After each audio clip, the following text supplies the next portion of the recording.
नमस्कार दोस्तों, स्वागत है आपका हमारे यूट्यूब चैनल कॉमसेंसी में। तो दोस्तों आज हम सीखेंगे कि एसएससी या स्टाफ सिलेक्शन कमीशन की प्रोफाइल कैसे बनाते हैं। उसके लिए दोस्तों हम यहाँ पे आवश्यक दस्तावेज देखेंगे, जैसे कि mobile number, email ID, 10th की मार्कशीट, आधार कार्ड, ये होना अनिवार्य है। दोस्तों अगर आप चैनल पर नए हो तो वीडियो को लाइक और चैनल को सब्सक्राइब जरूर करें। तो दोस्तों आइए हम वीडियो को स्टार्ट करते हैं। तो दोस्तों हम सबसे पहले एसएससी की ऑफिशियल वेबसाइट पे आ जाएंगे। उसके बाद में हम यहाँ पे ऊपर राइट साइड में कोने में लॉगिन या रजिस्टर वाले ऑप्शन पे क्लिक करेंगे। उसके बाद में यहाँ पे नीचे रजिस्टर नाउ वाले ऑप्शन पे क्लिक करेंगे। उस पर क्लिक करने के बाद इस तरह का ऑप्शन आएगा। अब उसके बाद में हमें यहाँ पे step by step detail fill करनी है और यहाँ पे कंटिन्यू वाले ऑप्शन पे क्लिक करना है। जैसे हम कंटिन्यू वाले ऑप्शन पे क्लिक करते हैं तो हमें फर्स्ट में यहाँ पे do you have a Aadhaar card, क्या आपके पास आधार कार्ड है? अगर है तो हाँ पे क्लिक करेंगे। उसके बाद में हम यहाँ पे नीचे आधार कार्ड के नंबर फिल करेंगे। उसके बाद में कंफर्म आधार नंबर फिल करेंगे। जैसे कंफर्म आधार कार्ड करेंगे उसके बाद हम चेक बॉक्स पे क्लिक करेंगे। और चेक बॉक्स पे क्लिक करने के बाद यहाँ पे सेंड ओटीपी पे क्लिक करेंगे। सेंड ओटीपी पे क्लिक करने के बाद हम यहाँ पे ओटीपी फिल करेंगे और ओटीपी फिल करने के बाद वेरीफाई नाउ पे क्लिक करेंगे। अब जैसे ये वेरीफाई हो जाता है उसके बाद हमें यहाँ पे कैंडिडेट नेम लिखना है और फिर वापस से हमें कंफर्म कैंडिडेट नेम लिखना है। उसके बाद यहाँ पे वो पूछ रहा है कि आप नाम चेंज करवाया हो तो यहाँ पे क्लिक कर सकते हैं, अगर नहीं करवाया तो नो पे क्लिक करेंगे। उसके बाद हमें यहाँ पे जेंडर सिलेक्ट करना है और फिर वापस से हमें जेंडर कंफर्म जेंडर करना है। उसके बाद हमें डेट ऑफ बर्थ सिलेक्ट करनी है और वापस से हमें कंफर्म डेट ऑफ बर्थ करनी है।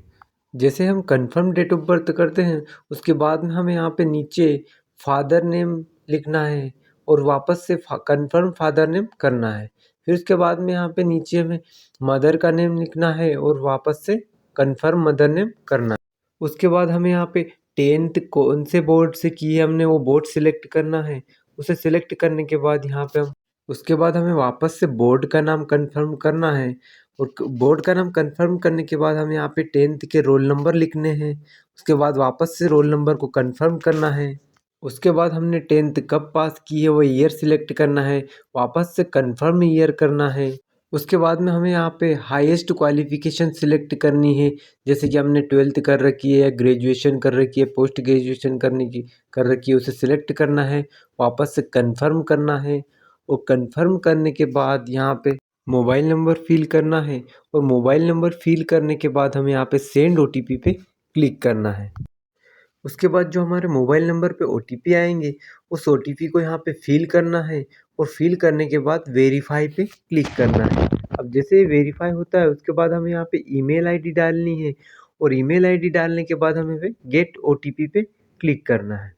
ओटीपी डालने के बाद हम यहाँ पे वैलिडेट वाले ऑप्शन पे क्लिक करेंगे। वैलिडेट वाले ऑप्शन पे क्लिक करने के बाद हम यहाँ पे सेव एंड नेक्स्ट पे क्लिक करेंगे। अब जैसे हम सेव एंड नेक्स्ट पे क्लिक करेंगे हमारी जानकारी इस तरह से सेव हो जाएगी। ओके करने के बाद यहाँ पे हमारे रजिस्ट्रेशन नंबर दिखाई देते हैं। अब इस रजिस्ट्रेशन नंबर को हमें नोट कर लेना है।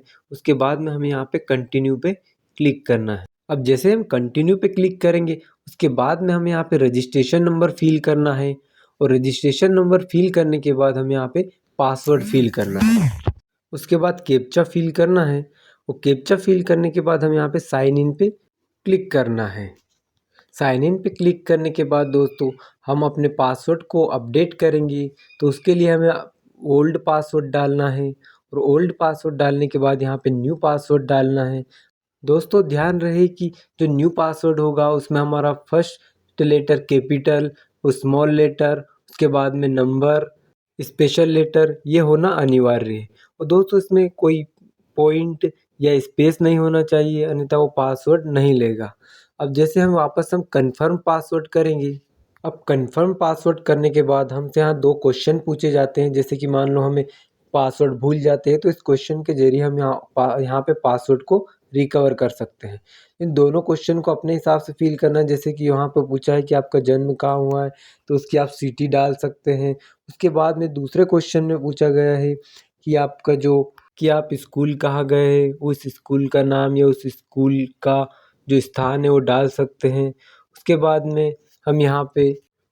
हम यहाँ पे सेव एंड नेक्स्ट पे क्लिक करेंगे तो हमारा पासवर्ड जो है वो सक्सेसफुली अपडेट हो जाएगा।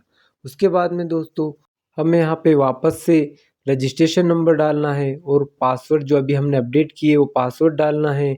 उसके बाद में हमें यहाँ पे कैप्चा फिल करना है और कैप्चा फिल करने के बाद हम यहाँ पे वापस से लॉगिन करेंगे। उसके बाद में दोस्तों हमें यहाँ पे कैटेगरी सिलेक्ट करनी है और कैटेगरी सिलेक्ट करने के बाद वापस कन्फर्म कैटेगरी सिलेक्ट करनी है। उसके बाद में नेशनलिटी सिलेक्ट करनी है, जैसे कि आप इंडिया से हो तो आप सिटीजन ऑफ इंडिया सिलेक्ट करेंगे। उसके बाद में यहाँ पे हम मार्क सिलेक्ट करेंगे कि आपके चेहरे पे कोई मार्क हो तो आप मार्क डाल सकते हैं, अन्यथा आप नो मार्क कर सकते हैं। उसके बाद में हमें यहाँ पे डिसेबिलिटी सिलेक्ट करनी है, यानी आप विकलांग तो नहीं है, अगर है तो यस पे क्लिक करेंगे, अन्यथा नो पे क्लिक करेंगे। फिर उसके बाद में हम यहाँ पे नीचे स्क्रॉल करेंगे। नीचे स्क्रॉल करने के बाद हम यहाँ पे नीचे एड्रेस डालेंगे। एड्रेस डालने के बाद हम यहाँ स्टेट सिलेक्ट करेंगे और स्टेट सिलेक्ट करने के बाद हम यहाँ पे डिस्ट्रिक्ट सिलेक्ट करेंगे। फिर डिस्ट्रिक्ट सिलेक्ट करने के बाद उसके बाद हम यहाँ पे क्या हम उसी एड्रेस पे रहते हैं तो यस पे क्लिक करेंगे तो ये एड्रेस हमारा कॉपी हो जाएगा। जैसे हम यस पे क्लिक करेंगे तो वापस से कॉपी हो जाएगा। अगर नो पे क्लिक करेंगे तो वापस हम यहाँ पे अलग से एड्रेस डालना होगा जिस एड्रेस पे हम रहते हैं। उसके बाद में सेव एंड नेक्स्ट पे क्लिक करेंगे। अब जैसे हम सेव एंड नेक्स्ट पे क्लिक करेंगे हमारी जानकारी यहाँ पे सेव हो जाएगी। उसके बाद में हमें यहाँ पे डिक्लेरेशन देना है, जैसे यहाँ पे चेकबॉक्स पे क्लिक करना है। उसके बाद यहाँ पे प्रीव्यू OTR पे क्लिक करके हम अपने फॉर्म को देख सकते हैं कि जो हमने नाम पता जो भी लिखा है उसमें कुछ गलती तो नहीं है। उसके बाद हम यहाँ पे सबमिट वाले ऑप्शन पे क्लिक कर सकते हैं। उसके बाद दोस्तों जो हमारी प्रोफाइल है वो बनकर कंप्लीट हो जाएगी। हमें इसके बाद ये रजिस्ट्रेशन नंबर है और पासवर्ड है उसे याद रखना है, क्योंकि हम जब भी वैकेंसी खुलेगी और अगर हमें फॉर्म डालना हो तो उसकी ज़रूरत पड़ेगी। दोस्तों अगर आप वीडियो अच्छा लगा हो तो वीडियो को लाइक शेयर सब्सक्राइब जरूर करें। धन्यवाद।